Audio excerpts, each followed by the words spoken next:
How God works through our weakness. Parang how God works through our imperfection. So paano nga ba nagtatrabaho o paano nga ba gumagalaw ang Diyos ayon sa ating mga kahinaan, sa ating mga imperfection, sa ating mga karumihan, sa ating mga kasalanan. So the key verse that we have for today is in 2 Corinthians 12:9. Sabi doon, "My grace is sufficient for you, for my power is made perfect in weakness." So, punta tayo sa point number 1, mga kapatid. Everyone has imperfection. So, wala pong perfecto. Lahat po tayo ay hindi nakaabot sa kaluwalhatian ng Diyos. Lahat po tayo ay nagkasala. Wala pong pwedeng magsabing hindi siya nagkakasala at lumalabas po, sabi ng Bible, is sinungaling ang Diyos. No? Sabi po sa Romans 3:23, "For all have sinned and fall short for the glory of God." Ang katotohanan po, mga kapatid, no one is perfect. No, we all need God. Lahat tayo kailangan natin ng Diyos. No? Yung imperfection po kasi is part of human nature. No, hindi po natin maiiwasan ito. Wala pong pino, no, wala pong fine walk sa mundong ito. Lahat po tayo ay part ng human nature natin, yung imperfection.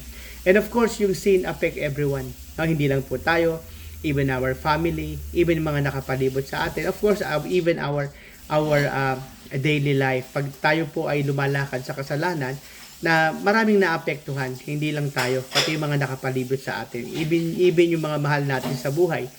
And no one qualifies by their own goodness, no? Hindi po tayo talaga nag-qualified without shedding of the blood, no? Without Jesus Christ, hindi po talaga tayo makakalapit sa harapan ng Diyos. Ano po, mga kapatid? And of course, hindi po tayo nag-iisa sa struggle. Lahat po tayo nag-i-struggle sa ganyan. No? Lahat po. Wala pong exempted. Kahit pastor ka, kahit sabihin natin ikaw na yung pinakamabait, o sabihin natin cool ka lang, lahat po tayo nag-i-struggle pagdating sa imperfection. No? Kaya stop comparing yourself po to others. Huwag natin i-compare yung ating sarili sa iba. And maging honest tayo tungkol sa ating mga kahinaan. No? Ibig sabihin kasi pag alam mo yung kahinaan mo, doon ka dapat magpalakas. Kung mahina ka sa social media, di huwag ka mag-social media. Kung ang kahinaan mo ay sugal, di lumayo ka sa mga nagsusugal o doon sa mga lugar na hindi mamili ka ng pupuntahan mong lugar. Libangin mo yung sarili mo. Ano po? Lahat po tayo hindi exempted sa imperfection. So number 2 po, God still chooses yung imperfect people. No?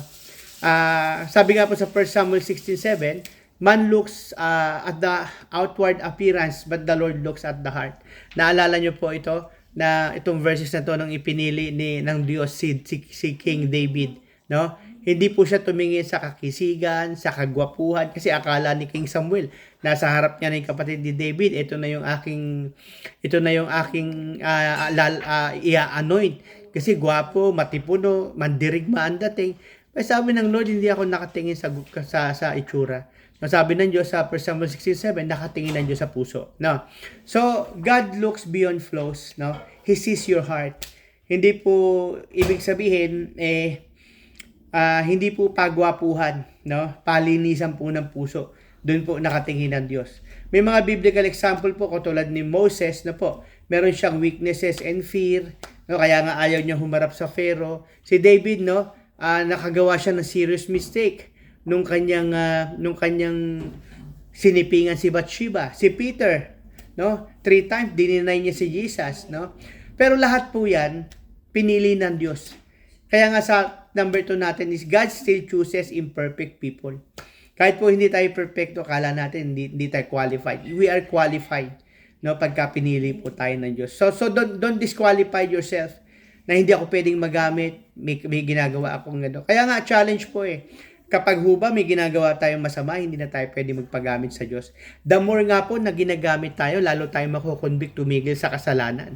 Dahil alam natin na ginagamit tayo ng Diyos, makukonvict po tayo. No? And reminders po, God can still use you. No? God can still use you. So number 3 po, no, grace cover our imperfection. Ano po? Ephesians 2:8-9, "You are saved by grace, not by perfection." No? Naligtas po tayo sa biyaya. Kaya you don't earn salvation, kapatid. Hindi natin to in-earn, no? God gives it freely. Binigay sa atin to. No, and Jesus paid the price. Hindi po tayo nagbayad ng kaligtasan natin. Si Jesus to. Si Jesus po. Ano po? Kaya yung imperfection natin, it covered by the grace of God, by the blood of Jesus, but by what God has done for us doon sa cross of Calvary. And grace fills the gap when you are falling short. Yun po yung maganda doon. Ano po? No, yung gap po, pinupuno ng Diyos, filling the gap ng kanyang ginawa sa krus ng Kalbaryo, pag nag-fall short tayo, para lalo tayong magamit ng Diyos, para mag-qualified tayo, mga kapatid. Lagi ko nga po naririnig, God is always qualified the call. No? Gina-justify ng Diyos yung pagtawag sa atin. No? And then, siguro po I could suggest, stop trying to earn God's love. No? Hindi mo na kailangan hindi mo na kailangan yung i-earn pa yung God's love. No? Kasi ginawa na po ng Diyos yan sa atin. Hindi ko sinabing wag kayong gumawa wag kayong mag-earn ng pag-ibig ng Diyos, but ang sinasabi po dito is yung pagkamatay ni Jesucristo sa krus ng Kalbaryo, enough na po para malaman nating mahal tayo ng Diyos. Yun lang po yung ibig sabihin nun, no? And receive His grace daily. Araw-araw po, mga kapatid, no? Tanggapin natin yung biyaya ng Diyos. So, para magamit tayo ng Diyos, how God uses us through our imperfection. Number 4, God's strength is seen in weakness. Yung lakas ng Diyos nakikita kapag tayo ay mahina.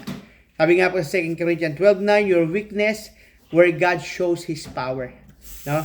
My power made perfect in weakness. Sa ating mga kahinaan, nakikita ang kapangyarihan ng Diyos. No, yung weakness po, it keeps us dependent on God. Kaya pag nakakaranas tayo ng mga kahinaan, lapit lang tayo sa Diyos. Pag nakakaranas tayo ng mga failure, hindi ibig sabihin failure ka tapos na ang Diyos sa'yo, no. Maaaring yung failure mo, that is just only a way of God para maunawaan mo na God can lift you up. Ano po? So weakness keep us dependent of God, and God gets the glory.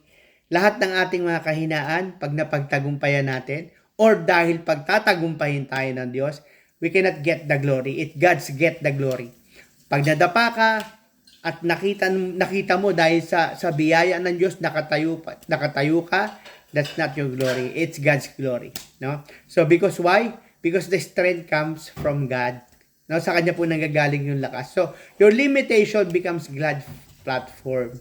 Yung limitasyon ng buhay natin, yung limitasyon ng kaya natin gawin, alam ng Diyos na mahina tayo, sabi sa Revelation na mahina tayo, wala tayong kakayahan. Alam ng Diyos yun. Pero yung kahinaan natin, yung limitation natin, nagiging platform ng Diyos para mahayag ang kanyang kapangyarihan. So, kaya don't hide your weakness. No? Surrender it. Pag mahina tayo, hindi mo naman kailangan itago No, kailangan humingi ka ng tulong. Kanino ka hingi ng tulong? Doon sa mga tao na alam mo na malapit sa Diyos. Alam mo na kilala ang Diyos. Sila yung magpapalakas sa'yo. And trust God in your struggle. No, huwag tayo magtiwala sa tao pagdating sa struggle. Pag nag-struggle tayo, trust God, no? Lapit lang sa Diyos, no? Lagi sabihin sa Diyos, Lord, I need help, no? So paano po muli tayo paano po makikipag-deal sa atin ng Diyos sa pamamagitan ng ating imperfection? Kapatid, imperfection is not an excuse to sin, no? Maging vigilant po tayo about this one. Yung ating pong mga imperfection na kakulangan, hindi po excuse yan para gumawa tayo ng kasalanan, no? Kaya nga sabi nga po, grace is not a license to live carelessly. The more na namumuhay tayo sa mundong ito, the more na dapat careful tayo. No, grace is not a license to live carelessly. Yun po yung sinasabi ng salita. Ano po? And we are called to grow. We pursue holiness. We turn away from sin. No?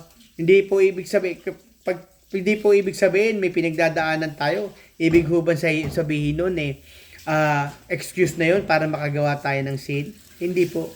No? Gamitin natin yung lakas ng Diyos. Gamitin natin yung wisdom ng Diyos. Gamitin natin yung kapangyarihan ng Diyos na open for us. Na gamitin natin yung knowledge and wisdom pag humarap tayo sa mga pagsubok. Kahit may pagsubok na huwag tayong magkasala, huwag tayong magkamali. Ano po? So we are not perfect, but we are progressing. Hindi tayo perfecto, pero dapat nagpa-progress tayo. Everyday may pagbabago, everyday may changes. Ano po, mga kapatid? And I would like you to see yung God is not looking for perfect people. He is looking for what? He's looking for surrendered heart. Lagi po natin tandaan yan. No? So, lagi natin sabihin, I may not perfect, but I am chosen. I may be weak, but God's strong in me. I may fall, but God lift me up. I will grow in Christ every day. So tayo po ay manalangin. Samahan niyo po ako. Nawa po ay minapulot tayo regarding imperfection. Tayo po ay manalangin.